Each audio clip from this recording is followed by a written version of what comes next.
That's a terrific goal. Get in there! Swim over! Get up to the ball, guys! Great stop! Oh, and a great save! That is a wonderful goal!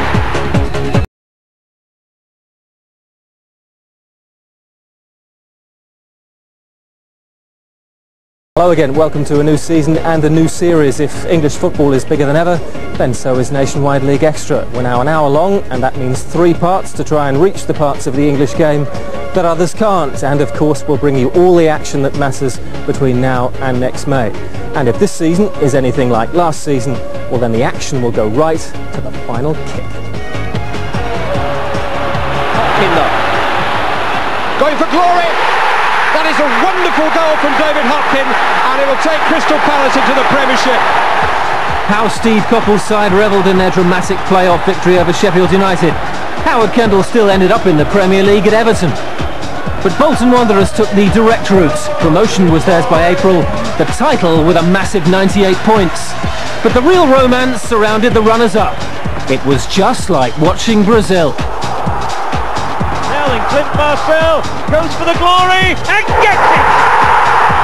That surely is the goal that takes Barnsley into the Premier League for the first time in their history.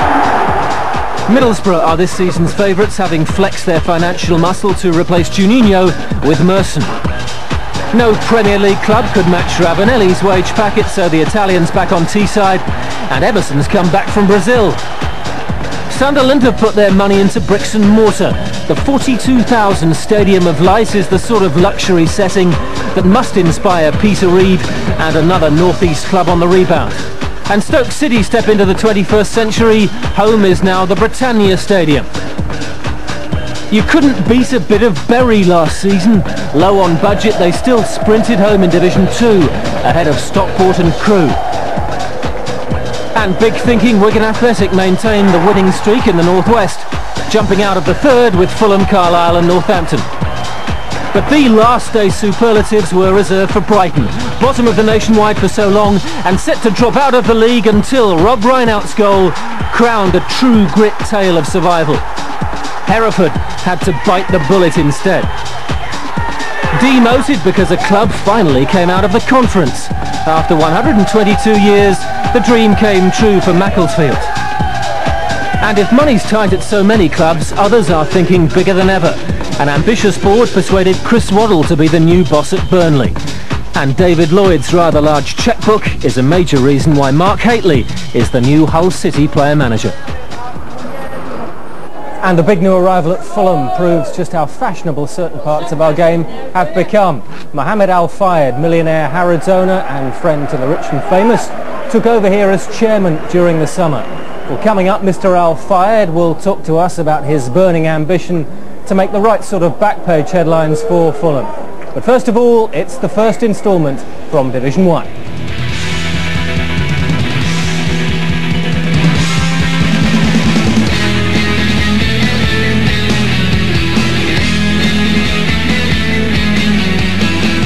Well, nobody could match Manchester City's opening day cheerleaders. Noel and Liam Gallagher were there to wind up the 30,000 at Main Road, where so much is anticipated in Frank Clark's first full season as manager. But City were ambushed by an Aussie. John Aloazi took just 5 minutes to make an impression. The player he's replaced, £3.5 million Lee Bradbury, was struggling up front against his former club, until Uwe Rosler read Jed Brannan's cross better than anyone to turn up the temperature.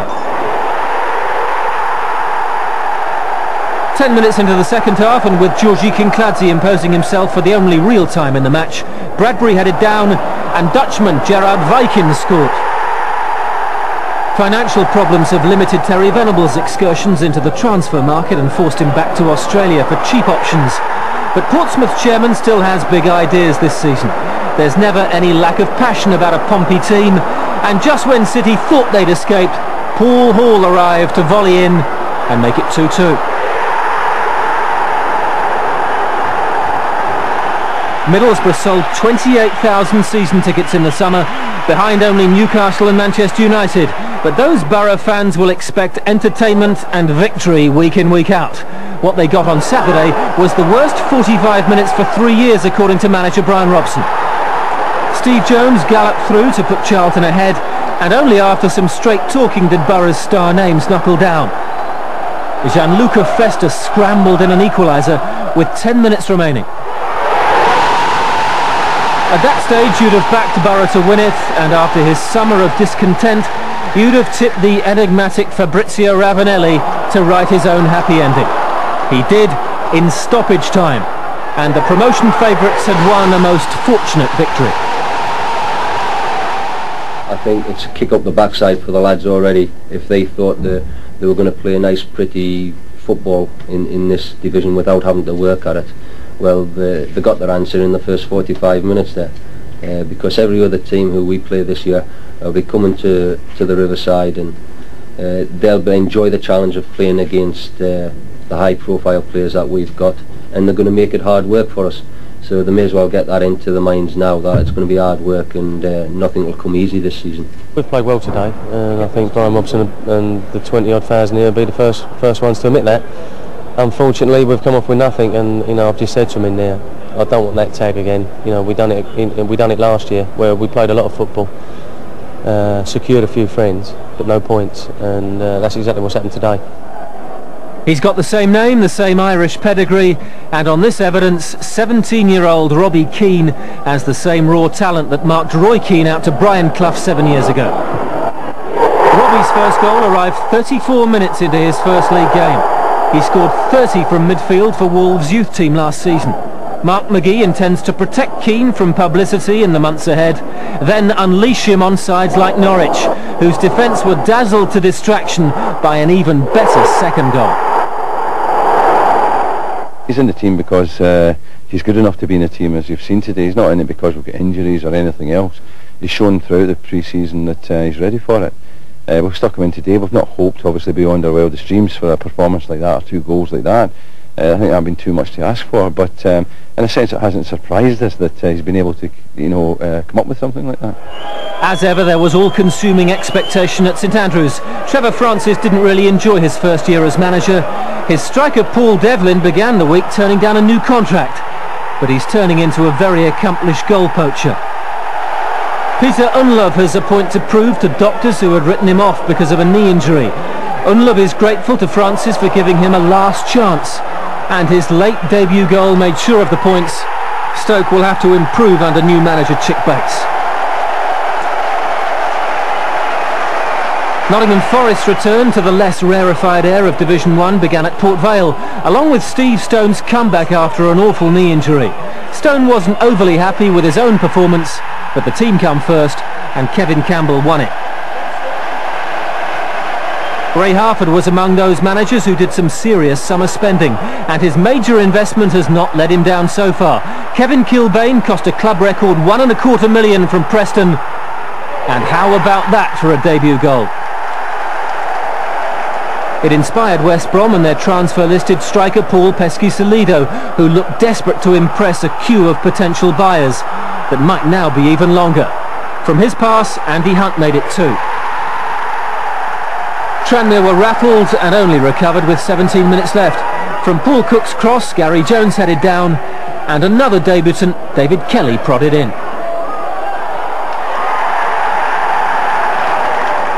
Once again, Oxford aren't expected to trouble clubs at the business end of Division 1, but the 50-1 outsiders don't care about the pundits, and a winning start was always guaranteed after Nigel Jempson had picked himself up to convert a penalty. Huddersfield signed nobody in the summer, which is rather surprising considering where they finished last season, just above the relegation zone, and they were opened up by Joey Beecham. Martin Aldridge did the Faustino Asprilla impersonation. 2 of the serious contenders, if you believe the bookies, drew a blank. QPR only really got going in the final 20 minutes, but sub Steve Slade couldn't convert their best chance. Bradford City won their final 2 games of last season to stay up. Manager Chris Kamara doesn't want it to happen again. That's why he's done some serious spending. The Portuguese striker Edinho struck first for Bradford. Stockport's second half was much more assured, but manager Gary Megson knows it won't be easy. After Kieran Durkin's spectacular equaliser, Bradford brought on Peter Beagrie and Rob Steiner, a £600,000 summer signing from Sweden. From Beagrie's cross, Steiner scored with his first touch.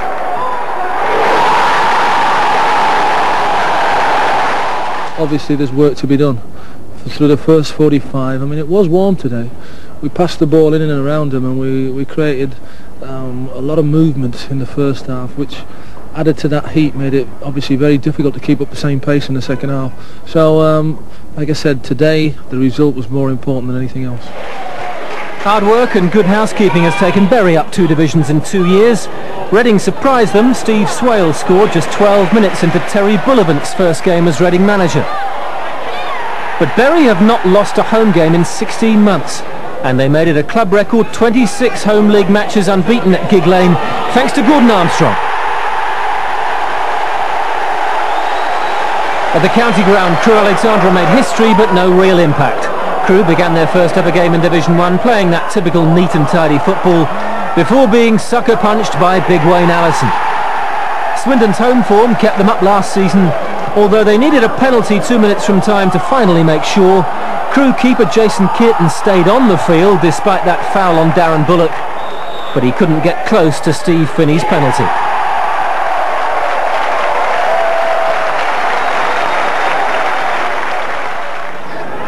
Now to Sunday's First Division match at Bramall Lane between 2 sides expected to figure near the top, relegated Sunderland and last season's playoff finalist Sheffield United. The commentator is Angus Scott. Picked up by Brian Dean. He has Boborkis outside him. There is the Greek international. Cuts inside. Still Boborkis. Good save by Perez. What a start that would have been for the Greek man, opening his account after 5 minutes. But Lionel Perez up to the shot. Good ball by Brian Dean, cut straight inside, and Boborkis on his left foot. Good save.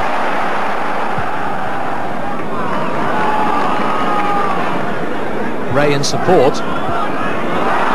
Here's Dean once more.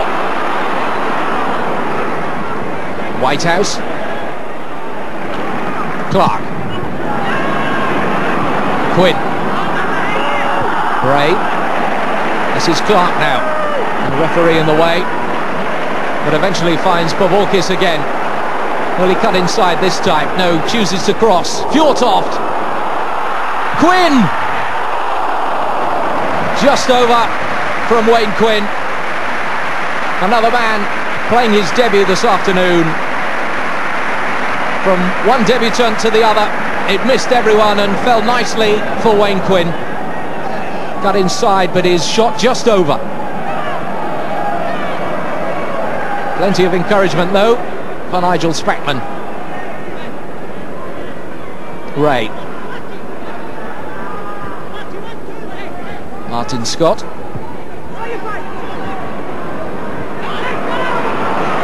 Ray harried by Clark, but does well. Spreads it wide to Agnew, who has to come back.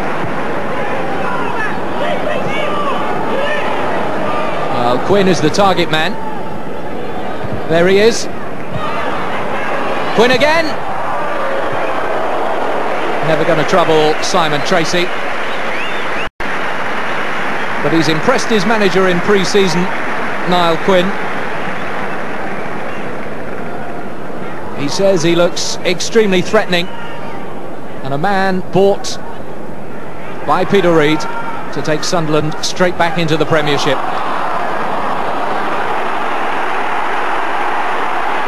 Dean. Good save again by Perez from Whitehouse. Still not cleared by Sunderland. Dean once more.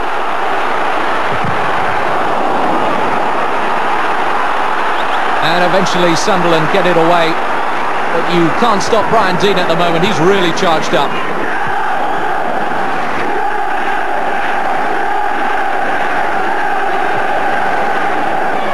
Now perhaps a chance for Sunderland. Blocked once. McGrath was there in support as well. Now another quick counter-attack perhaps. Here comes Wayne Quinn. Wins the throw-in. Sheffield United certainly looking the more threatening at the moment. They may be managerless. They have plenty of composure. Here's Quinn to Jan Åge Fjørtoft, who wins the free kick. So good at winning those free kicks, the Norwegian international. In fact, has scored 10 times in 15 matches for Sheffield United since joining from Middlesbrough. He takes a place on the penalty spot. Fjørtoft! He adds another and makes it 11 in 16 appearances. The international double of Bookies and Fjørtoft gives Sheffield United the lead at Bramall Lane. We've played 33 minutes. And a wonderful glancing header by Jan Åge Fjørtoft. They missed out at the end of last season to play in the Premiership. They want to go right up there at the earliest opportunity this season. Agnew.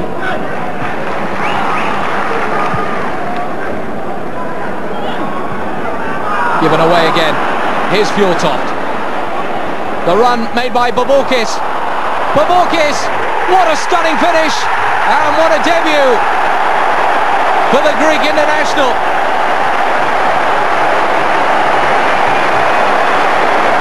It's 2-0. And Bookies picks up on the compliments paid to him by Jan Åge Fjørtoft. It's that double act again. What an exquisite pass. A stunning run and an even better finish. It's 2-0.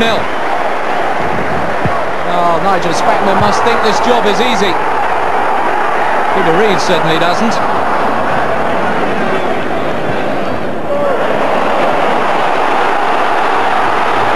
Whitehouse now. Cachuro! How did he miss from there? Well, he's on for a man who scored in the first half, Jan Åge Fjørtoft, and I don't believe he can really think that he can miss from there. Agnew! Just wide. Sunderland's best chance of this second half.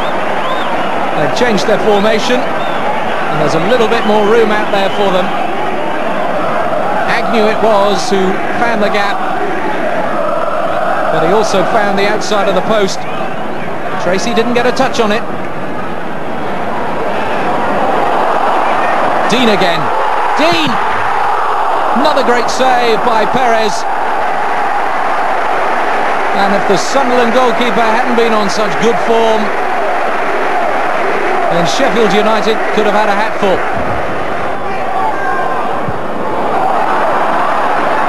Clark back in. Dean! Another great save by Perez. And how unlucky has Brian Dean been? A great header.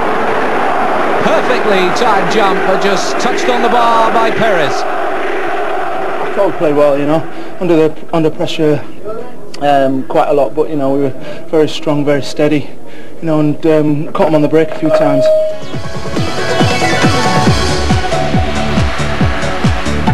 We'll have a competition every other week on Nationwide League Extra. In our first of the season, we feature Birmingham's new striker Peter Unlove. He scored at the weekend, but can you name the club he was signed from and the country he represents? That's Peter Unlov's previous club and his nationality.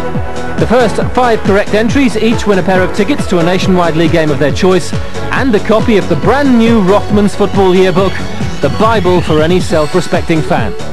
We'll send your answers to Nationwide League Extra, ISN, London Television Centre, Upper Ground, London SE99, 6YW. We'll have news of the winners next week. In part 2, all talk about Diana's off limits, but the Premier League isn't. We meet Fulham's new chairman, Mohammed al-Fayed. In 3 years' time, I think we're going to be there. In the Premier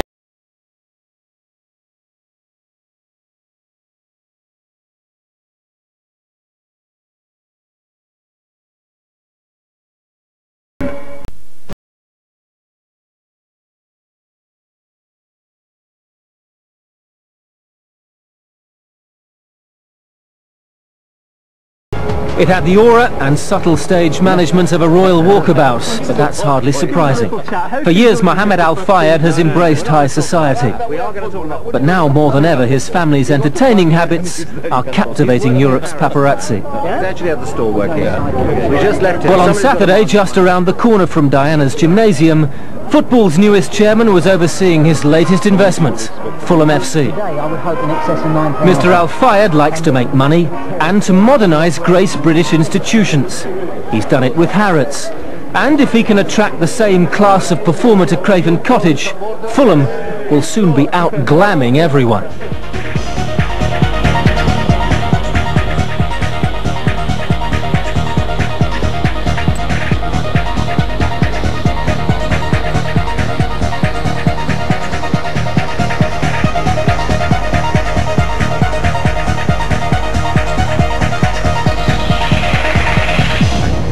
What do you think of your new chairman? Oh, I think it's brilliant. But I do miss Jimmy Hill though. You miss Jimmy Hill? Yeah, I loved him. It's about time somebody spent some money on the club. It needed it, otherwise we were going nowhere. I don't like Princess Diana. I don't think they should go with Princess Diana. I think maybe that I should marry his son. Yeah, bit of money. You love to be involved because I've been playing football when I was 10 years old. I have my own club when I was 16 years old. But the football is passion for me, fine? And when you got the opportunity, you know, to own something like that, it's a tremendous luck and pleasure to get your way with the real serious business and come and enjoy, you know, like today. What does he know about football? Everything, I think. Really? I hope so, anyway. In what ways? Well, I mean, he knows players. I mean, obviously, I'm in contact with him on a weekly basis. We do speak. Along with his advisors, and you'd be surprised that he does actually know his players. Of course, in this PLC executive box age, owning a football club is a must for any self-respecting billionaire empire builder. Fulham cost £30 million, just a fraction of Mr. al-Fayed's worldwide interests. But he does seem genuinely taken with the idea of reviving the club. After all, he considered investing in Chelsea, but that would have meant sharing power. And anyway, at Stamford Bridge, you can't moor your private yacht behind the main stand. It's nice when we start something from the beginning. A club which have its own glory like Chelsea before, or like Manchester United, which only circumstance have already bring the club down. But bringing the club back again to its own, it's great achievement. You think you want to win today? Definitely. You sure? Yeah. Good. How you doing? Why you don't have the shirt? Huh? There's no size? It's a game of the ordinary people. Fine.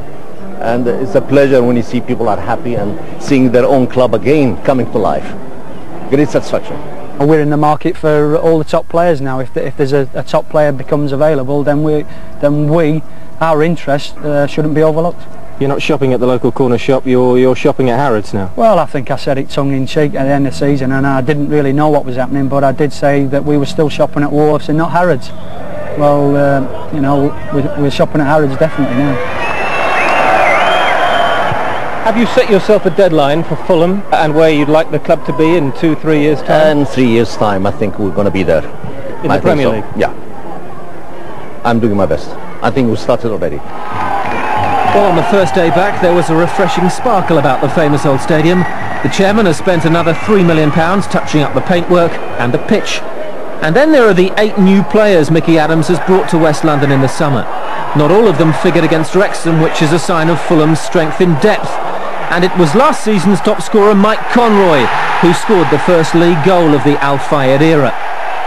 Fulham are 14-1 to win promotion for the second season running, but Conroy's goal was the highlight of a spectacle not helped by temperatures that touched 100 degrees.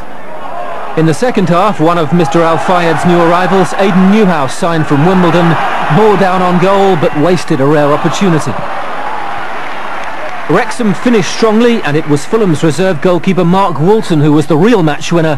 His save from Carl Connolly secured the victory. For the chairman, used to associating himself with fashionable winners, it was the right start. Make no mistake, Mr al-Fayed will expect much more success in the months ahead. But at a club that was stuck on football's life support machine not too long ago, all that ambition makes a very pleasant change. If we can attract the better players to this football club, the glamour side comes with winning things, and we want to win things. It's a trendy game now, isn't it? But do I look trendy?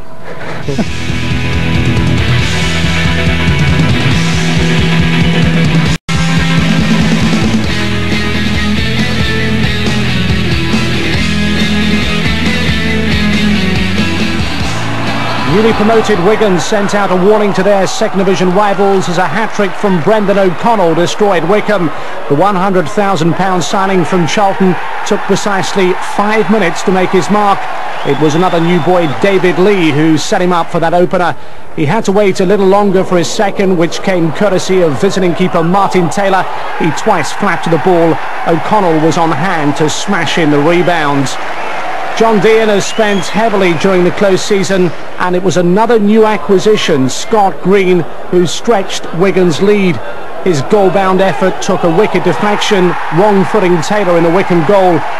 It was fast becoming no more than a stroll in the sunshine for the home side, and there was yet more to come. Gavin Johnson's cross, handled by defender Michael Forsyth. Green should have claimed his second from the penalty spot. It was saved, but Ian Kilford followed up to put in the rebound. At least Wycombe made a fight of it in the second half, with 2 goals in 3 minutes to give the scoreline a degree of respectability. Keith Scott led the way, his speculative shot hitting the underside of the crossbar and bouncing in. And their revival gathered pace moments later. Dave Carroll was afforded just too much time and too much space. His cross met by the head of Scott, and Wycombe had cut the deficit further. In the final minutes, O'Connell guaranteed it was a debut to remember. He capitalised on some shabby defending to complete his hat-trick. The first time Taylor's conceded 5 goals in a league game. Wigan look a force to be reckoned with. Oldham are well fancied to challenge for promotion, and on this evidence, that optimism looks well founded.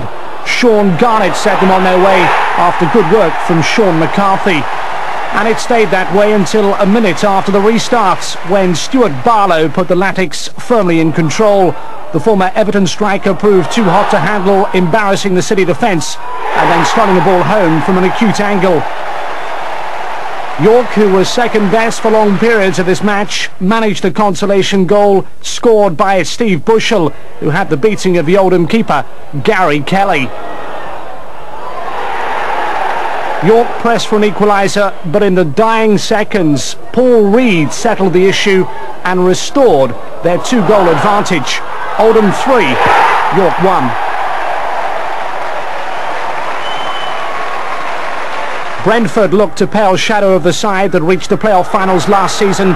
Jamie Bates gifted Millwall their opening goal when he inadvertently turned Paul Allen's cross past his own keeper. With Dave Webb having moved upstairs, Brentford needs someone to steady the ship, and fast, if all the good work is not to go to waste. Billy Bond's side were clearly enjoying themselves. Another new face at the new den. Richard Sadler claimed his first goal for the Lions 5 minutes into the second half. And debutant Kim Grant, with a point to prove to Charlton and Luton Town, who let him go, wrapped it all up. Bonds, although pleased with the performance and the results, has been in football too long to get carried away. John Duncan's Chesterfield got off to a flying start at Saltergate, with Roger Willis's rising drive finding its mark.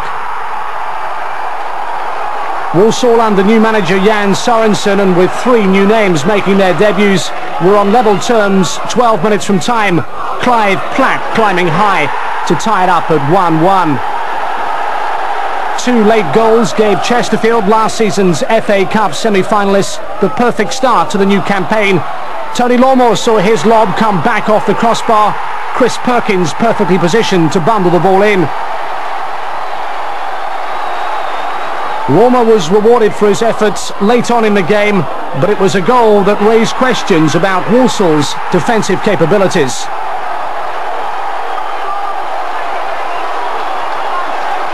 Chris Waddle was given an early insight into the ups and downs of Football League management as his Burnley side went down to the odd goal at Vicarage Road.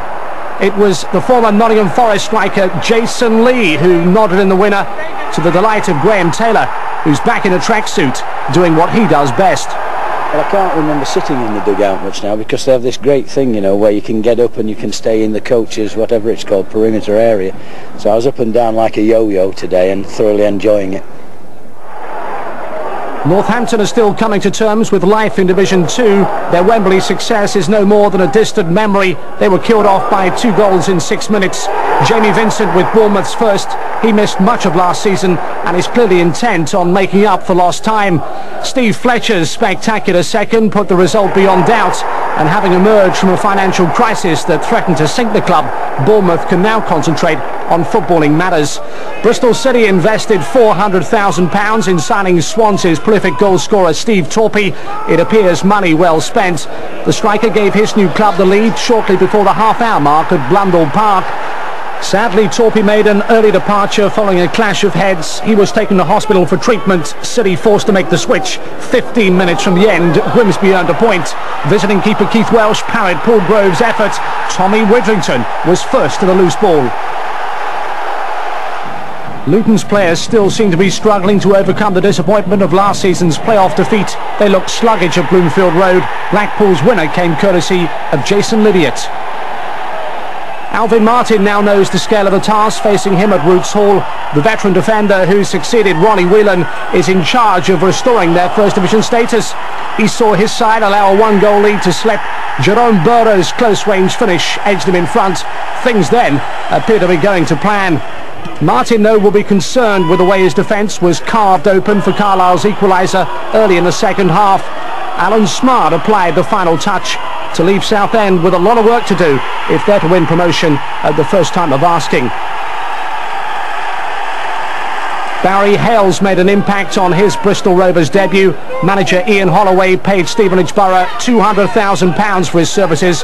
He responded with their first goal of the new campaign. John Sheffield fell to hold Jamie Curden's cross. Hales couldn't really miss. This West Country derby sparked into life again early in the second half. Plymouth's Canadian international Carlo Corazon was involved in an elbowing incident, sent off, but Mick Heathcote proved their saviour. A point apiece at the Memorial Ground. Gillingham lost defender Barry Ashby with an ankle injury. Another worry must be their failure to communicate. This mix-up at the back nearly cost them all 3 points. It finished in a goalless draw. In Part 3, 27 Third Division goals, and we're with the history man at Macclesfield. The trial of the century is over. We get the inside track on what's next for the innocent men. And do not adjust your set. There's a black and white classic from the 60s. Join us after the break.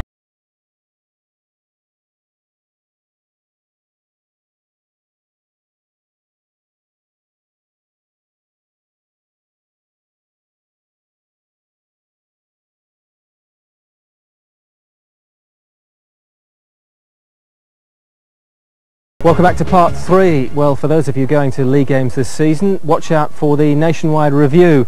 It's free in all your programmes. It includes news, gossip, features, and there's an email address as well for your feedback on your club and the issues that count. OK, well, coming up, Division 3. But first of all, we're going to go back in time. We kick off another season of nostalgia with one of the first and best ever big match broadcasts from the 60s. 29 years ago, Moore, Peters and Hurst were in the West Ham side that took on QPR, and watch out for a major contribution from a Premier League manager.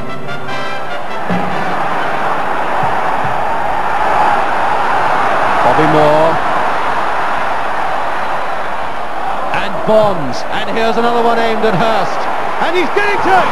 Oh, again, so very close. And Springett was a little slow across his line to get that header from Jeff Hurst. But it was just a fraction wide. Stevenson. That's a clever, cool piece of play by Hazel. And not a bad ball. A very good one indeed to Bridges. And it's a goal!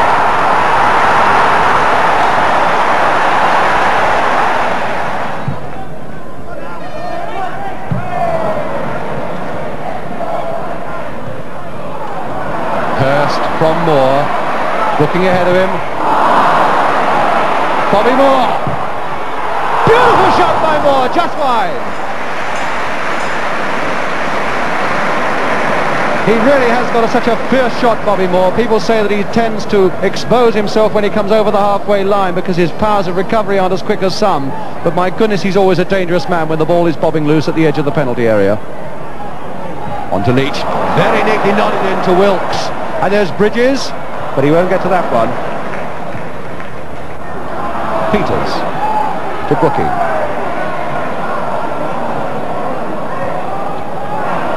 Now Bobby Moore. They've got to go for Moore soon. A shot, goal! By Moore!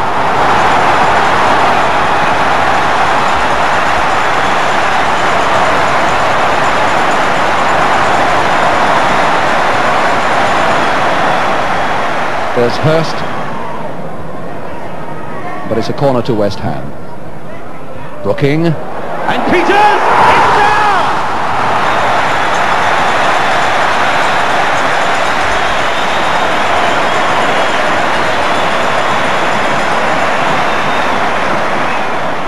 But a free kick to West Ham. Bobby Moore to take it. And Hurst waiting to sprint in there. Beautiful goal by Hurst. What a magnificent combination again by West Ham. The quickly taken free kick by Moore, low and to the near post. And Hurst was moving before Moore had taken the kick.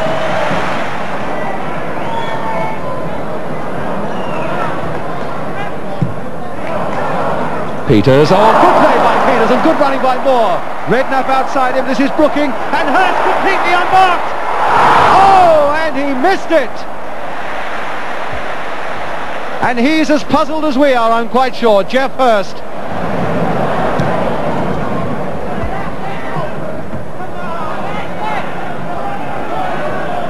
Allen to Bridges.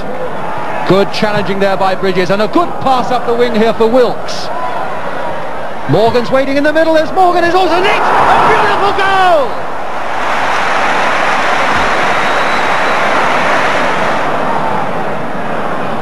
This game really is wide open now because Rangers are so full of fight and so full of spirit, and this afternoon full of very promising football as well. It's a good shot by Keane. A magnificent goal by Keane, by Leach. Well, I wonder what Ron Greenwood, the West Ham United manager, there he is on the right, sitting there, never shows his emotion, but he must be thinking all sorts of things at the moment, having seen his side give away a 2-goal lead. Hurst to Redknapp! Oh, what a goal! Oh, what a fantastic goal by Redknapp! Well, no goalkeeper on earth could stop that one.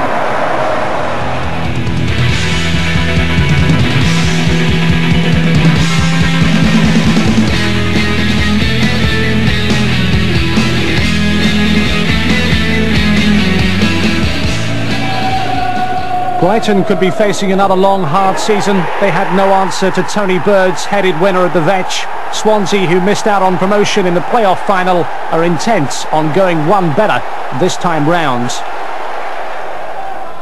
Leyton Orient haven't lost at home to Cardiff in over 20 years. Carl Dale put an end to that unwanted record. Sadly, he went on to pick up an injury in a collision with O's keeper Paul Hyde that threatens to sideline him for up to 6 weeks. The quickest goal of the day in Division 3 came at Millmoor, and it was scored by the Barnet defender Mike Hull, who judged his shot to perfection. They were ahead with only 3 minutes played. Rotherham redressed the balance on the half hour. Andy Roscoe with an example of how free kicks should be taken. The second half saw the hosts up the tempo as they began to stamp their authority on this match. The breakthrough was inevitable, and it came when keeper Lee Harrison was adjudged to have brought down Sean Goodwin. The protests were in vain. Goodwin picked himself up and put away the spot kick to give Rotherham the lead for the very first time. 2 goals in the last 7 minutes and Barnet an unlikely victory. Goodwin, Rotherham's hero of the hour, could only deflect Ken Charler's effort into his own net. And with the scores level and time running out, it was Sean Devine who made a name for himself as he took on and beat the home defence. There was no way back for Rotherham, who couldn't quite believe they'd let all 3 points slip away. County took the lead on the stroke of half-time when Keith Hill mistimed his challenge on Craig Dudley to concede the penalty kick, and the former Charlton winger Mark Robson celebrated his debut by registering his name on the score sheet. Rochdale, to their credits, fought their way back into this match, and they equalised through Robbie Painter on 69 minutes. Mark Stewart set up the chance. He gave the county defence a torrid time, and his measured cross was nodded in at far post by Painter. With a minute remaining, Matt Redmile snatched all 3 points for County with a perfectly placed header. Barry Fry's Peterborough are soon discovering life's no easier in the third than it was at the foot of the second. Jamie Forrester was too quick for their defence. The outcome was inevitable. Moss Rose, home to Football League newcomers Macclesfield, was overflowing for this historic day, and the Nigerian defender Efetabar Soja did his best to ensure it had a happy ending. Only 7 minutes had been played when he climbed high above the United defence to score their first ever league goal. Soja was signed from Stevenage in the summer to strengthen their defence, and he looks a useful addition. The lead was short-lived though, with Torquay drawing level 3 minutes later. Andy Gurney replying for the visitors. Mansfield's winner arrived on the hour mark. Neil Sorvell's effort blocked. Richard Landon knocked in a rebound, and Macclesfield boss Sammy McElroy believes despite the step up in class, they're more than capable of surviving. Well, obviously, without trying to be too negative, I mean, to stay in the league would be quite useful, and then we could sort of know what we've got to do to build on it the following season. But if we could have a good run, not struggle, you know, make a good account of ourselves, I'd be quite happy with that. Darlington had the worst defensive record in the third division last season, having conceded 78 goals.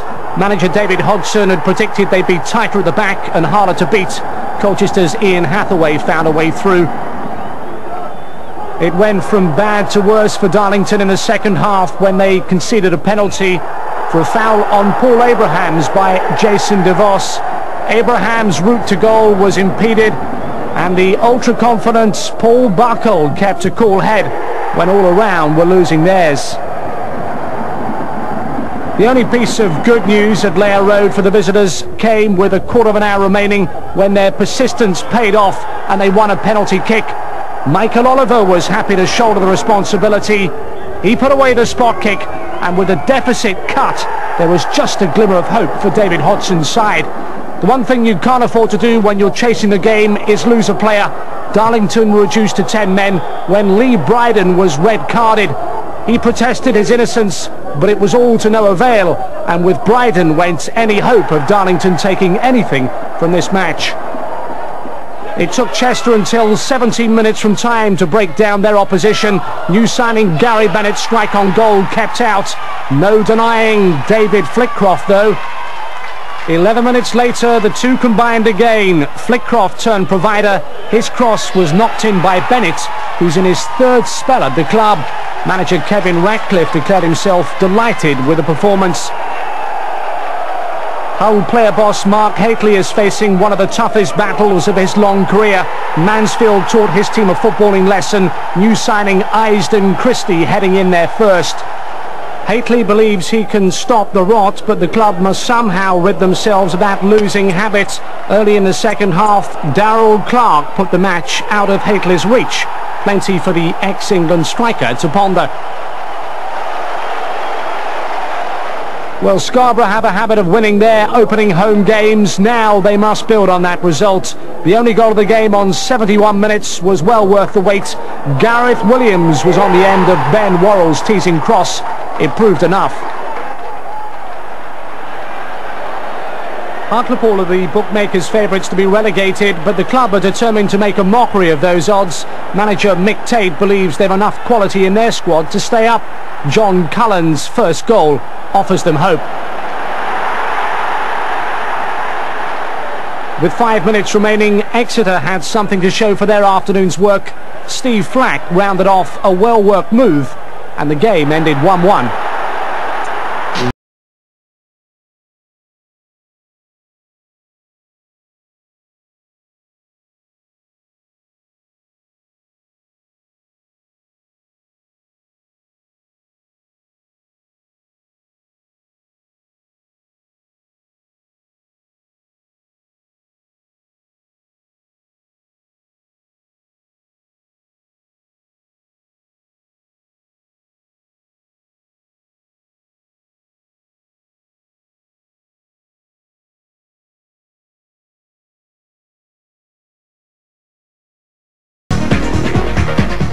Wolves midfielder Neil Emblem is set to sign for Crystal Palace at £2 million. Emblem would become the most expensive player to leave Molineux. Burnley manager Chris Waddle has gone into the transfer market to sign Sunderland's Lee Howie. He's moving to Turf Moor for £200,000. Also on the move, Tottenham's Ronnie Rosenthal, who joined Watford on Monday in a free transfer. Could John Barnes be heading the same way? He's been granted a free transfer by Liverpool after 10 years at Anfield and would consider moving into player management. And Bury's squad have gone on strike because they can't change their nappies. The players' wives have no baby changing room, so the team have called a halt to promotional work at Gig Lane. Well, I hope it was hot enough for you this weekend. That's it, the big kick-off is underway anyway, and alongside me Alan Cork, the Fulham assistant manager, off to a winning start. Alan, I must just ask you first though about the match-fixing trial which has ended, of course, last week. Two of your old mates, Hans Sagers and John Fashion, who were involved in that. What was the feeling among footballers when the verdict arrived? They were, of course, cleared. I just think it's a great thing for football now. It's been going on for 3 years, I think, and it's probably been a bad time for them and the families, and it's just great for football now. But obviously something might have gone on that they may have misread, but it's all done and dusted now. So, were you surprised when the charges were brought in the first place? Well, I was really, but I mean, it's you know, obviously they're after something, and they found something which they shouldn't have found, but that's nothing to do with it probably now. So it's they have to pay the tax instead. I know the FA are going to kick off their own independent inquiry into various things that go on in football. They want Hans Sagers' cooperation as well as John Fashion's, etc. How do you see Hans Sagers' career mapping out? And I know John Fashion, who isn't probably going to play again, but Bruce Grobbelaar as well, because they're keen to come back to the Nationwide League, I think. They've missed probably 3 years football really, and it's a long time. You know, it's only a short career, and for them it's a long time, and hopefully now they'll get back on with it and start playing some games again. But you know, they're both good goalies, and I mean, John's had a bad ankle, didn't he, so he had to pack in, but they're both good goalies, both still work. What about Hans Sagers, of course, because you knew him so well from the Wimbledon days. Have you an idea of how all this has affected him? Well, it's not just Hans, it's his wife and his kids and his parents as well. You know, it's been such a long time, you know, getting on with it, and the jury goes missing for 3 days, and it's been a terrible thing for them. Now and I hope they can get on with it and start again. Let's get on to predictions, because it's that time of year when people make predictions.